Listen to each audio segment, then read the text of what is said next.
Ito yung problema dito.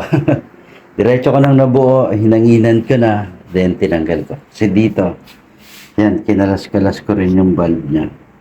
Yan, at nakita ko, bukod dito sa, ayan, sa seal doon, sumisingaw. Ito, isang problema. Hindi talaga lalakas tong airgun na to.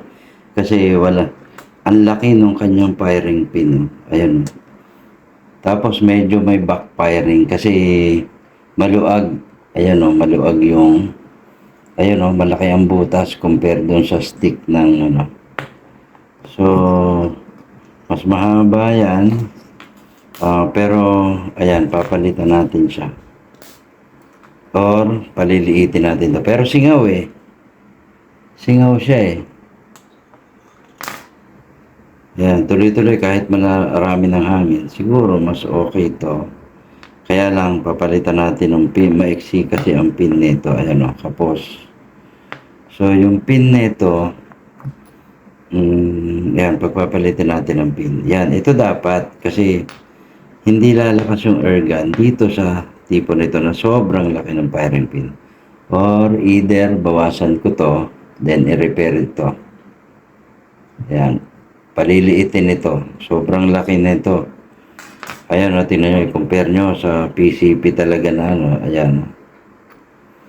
Ayan, ito yung firing pin kasi ito ng Nimrod. Ito.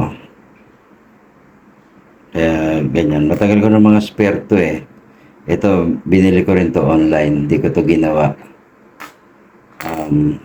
Ito, pwede naman paliitan na lang natin. Imamachine ko na lang. Yan, para okay siya. Tapos, may possibility na magbawas ng spring kasi masyadong matigas. Napansin ko sobrang tigas. Hindi dapat ganun katigas yan. Ang dapat lang kasi lapat siya. Ayan. O yun o, sobrang tigas siya. And then, ang bulb nito nandito. So, masyadong press. So, dapat ganyan lang siya. Ito, pag pinasok, ganyan lang. So, ang ano sa kanya is hanggang dito sa dulo. Ayun. So, ang puputulin natin para maging ganyan, ayun, hanggang dito. So, puputulan natin. Hindi naman kasi dapat na masyado matigas yan. Mapiprevent mo lang ng konti yung ano. Pero ito, paliliitin natin. Sobrang laki yan. Hindi yan lalakas kahit pa PCP yan. Kasi, compare nyo dito sa butas ng tube, konti na lang yung dadaanan. Konti na lang yung dadaanan ng hangin. Ano siya, ano ba tawag dyan? Bottleneck.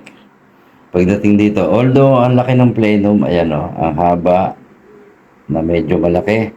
Hanggang dito, plenum yan, or hanggang dito.